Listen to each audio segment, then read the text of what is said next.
Sunday, the 1st of September 2024.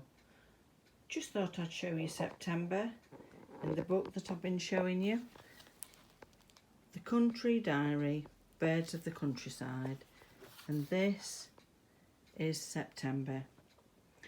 The collared dove, successful immigrant, turtle doves, barn owls, crepuscular birds, emergence at dusk, mysterious effects in flight, a future for barn owls. I did have to look up crepuscular because I didn't know what it was. It means, I think, twilight, so that would make sense with the barn owls. And that is just like the nest that I had in the garden. Not everything's sunny and bright, is it? Unfortunately, we've had a sparrowhawk. It's been in 3 times that we know, and 3 times it's took a bird. So it's just the cycle of life. At least it's a quick strike with them and it's over. So it's just one of those things, isn't it? Swings and roundabouts. We haven't seen many birds in the garden just lately, and hardly any insects. I think it's been nationwide, this, looking at different forums.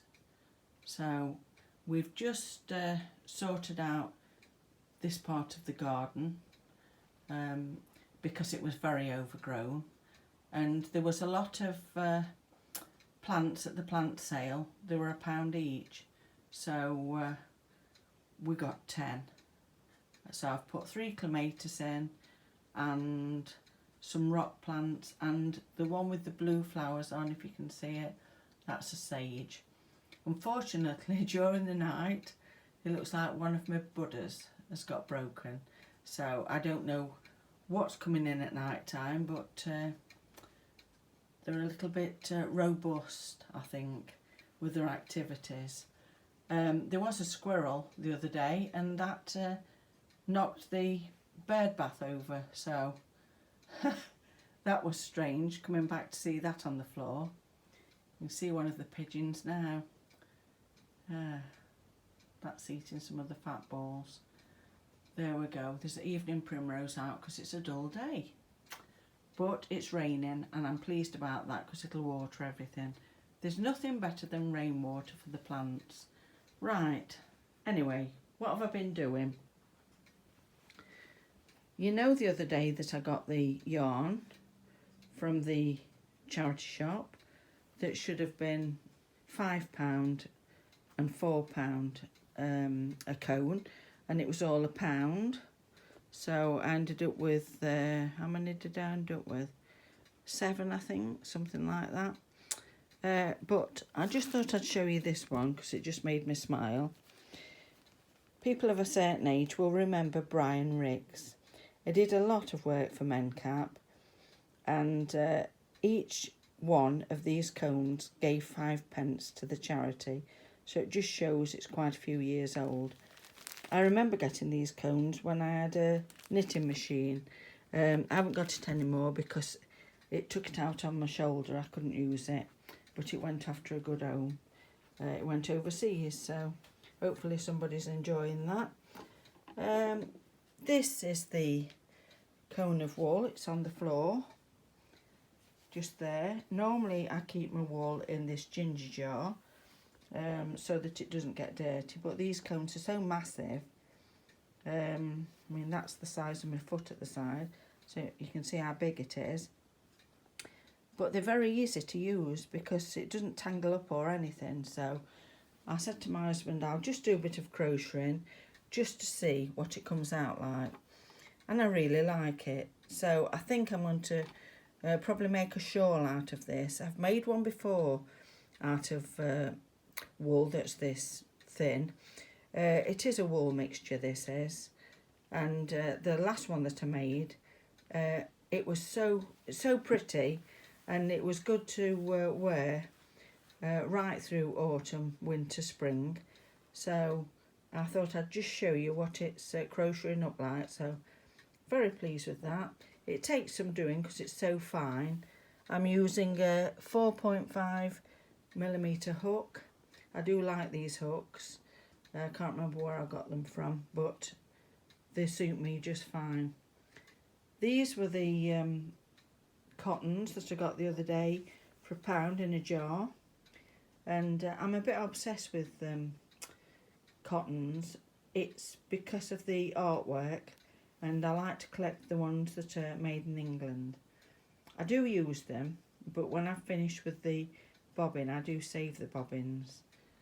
So you've got the cotton thread Silco, and also the one underneath is Silco. Then you've got Sandalon. Well, I've never heard of that before. There's a multi-purpose one and an ordinary one there. There's also a Dreamer one. Now that reminds me of when I was at school, Coats Dreamer. They were the ones that they used at school, and also when I was at college. It was Coats Dreamer. And then next to it there's a transparent thread. I do like using that if I've got anything to hang up at Christmas, or anything that I want to hang up and I don't want to see the thread. They're absolutely fantastic. So I was pleased with that. So there was 2, 4, 6 for £1, so I'm happy with that. I think that's about it really.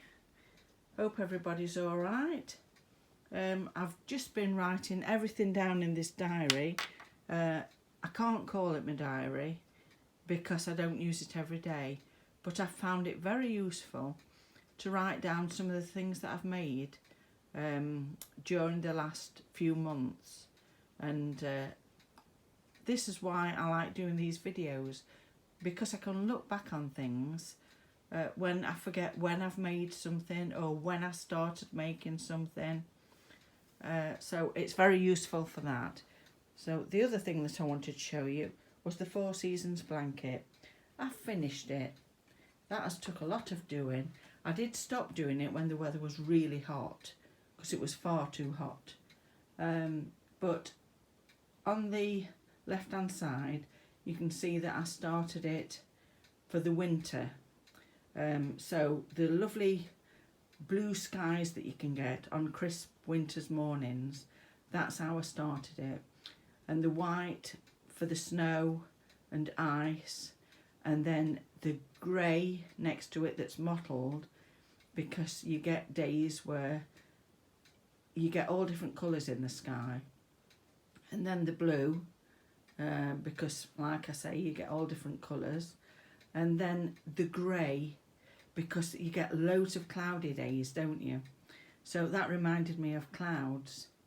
And then next to that, it just reminded me of primroses and daffodils. So that's why I used that. And then you come on to the spring with all the different colours of green. And next to it, you've got bright colours with the mauvey colours and dusky pinks, because you get lots of tulips and forget-me-nots and different things like that coming through. So that's why I put that colour in. And then you've got the red, because of course you get the red tulips and camellias. And then you've got the one next to it, you know, that just reminded me of spring going into summer. So then you've got the summer colours of the pink roses and the purples that you get in a lot of the plants that are in the garden, you know, lavenders and buddleias, all those different plants. And then the creams, because you get lots of this year we've had loads of daisies everywhere. So each year you tend to get a glut of a certain plant, and I think this has been a year of the daisies, so that's why I put that in. And then you've got the deep blue, you know, delphiniums, and then going into the lovely green, because everything's beautiful and green, and then you've got the skies. You've got the skies and the rivers. So one side was the river, then you've got the red, the poppies, the field poppies, with that green that you often get next to the poppies with the hedges, and then the blue for the blue sky, and then going into the darker blue because we're starting to get darker mornings and evenings. So obviously I'm going into autumn. Autumn to me is turning leaves, turning colours. You know, you get the oranges and the browns, and quite a bit of grey with the grey skies, and then the straw colour as well, and then like a purpley plum colour next to the straw on the left hand side. That's blackberries. And then you get the sandy colour because the grass is starting to dry on some of the verges, and next to that you get the plummy colour, which is for sloes, and then you've got bright colours next to that, all different colours, because leaves can be bright red, they can be bright yellow, orange, so that's why I put that in. Then you've got like a Lincoln green, just to remind ourselves that even though it's coming on to winter, we do get a lot of evergreens. So you've got your holly and your ivy and yew trees, all the things that you normally get in graveyards really. They normally are green all the year round. And then you've got the plummy colour, because you do get a lot of plummy colours. You've got some of the fruits still on, like crab apples, and you do get some leaves that do go that plummy colour. So that's why I did that. You know, it's not all drab, is it?